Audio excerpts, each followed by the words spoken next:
Hello and welcome to the lecture. Let's look at an article tag. If you want to write an article in the web page, HTML5 give you some predefined tags to write an article.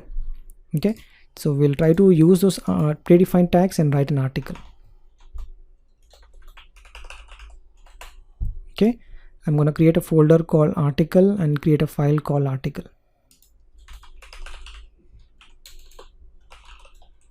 Okay, open your brackets, go to your article folder, open this file, and then we will use the boilerplate.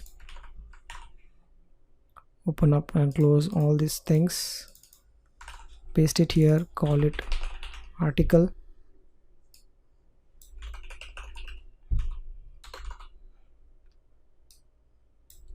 Okay, so I'm going to copy paste how the structure of an article looks like. So this is how the article looks like. You have a section, opening and a closing tag. Inside section you can write n number of articles, and for each article you have an header. That's basically the header of an article. Then you have p tag, which defines the paragraph, that is your actual article. Then you have a footer where you can write the footer of an article. Okay, so this is a predefined HTML tags that you can use, and you can use in the same format.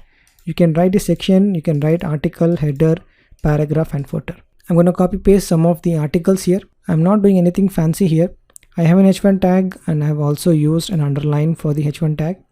Then I have used my section top and bottom. That's the opening and the closing tag. And for each section I have two articles, article 1, 2. Okay, and for each article I have header. Just to show that I have heading here, and heading I have placed under an h1 tag, and then I have a footer and I have placed under p tag. Then I have my actual article, that is the lorem ipsum. Right, so this is a standard way of writing an article in HTML. Okay, let's do a preview of this. Okay, so you see beautifully, you can see all the articles is nicely published here. And if you look at the source code as well, it's easy to read as well, right? You have not used all the p tags and h1 tags. Instead of that, you know this is an article. So now to get those articles nicely formatted, you have used something called a section, article, header, footer and the p tag. If you look at the articles here, right, this is basically your heading, right, and this is your paragraph, and this is your footer. So if you look at the markings here, if I'm clicking it here, this is a footer, this is an header, and this is your paragraph, and this is your h1 tag. Okay, so now if you just look at your HTML, it's easy to read, right, because you can say section has two articles. Okay, and for the first article, this is my header and the footer. Okay, it's very simple to understand HTML when you write like this. Okay, you can even convert all these things into p tag. It will still work. It won't complain anything for converting this into a p tags, but you're going to lose something here. I'm going to show you that.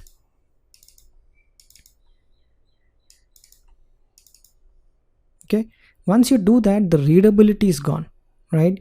It's hard to understand what is this all about. But if you look at the output again might be looking the same, but the readability of the article is gone from the HTML page. Okay, on the display you can still see this is an article, this is an paragraph, then this is a footer, but from the text, when you look at the HTML code, it's hard to understand what is this p tag and this p tag and this p tag.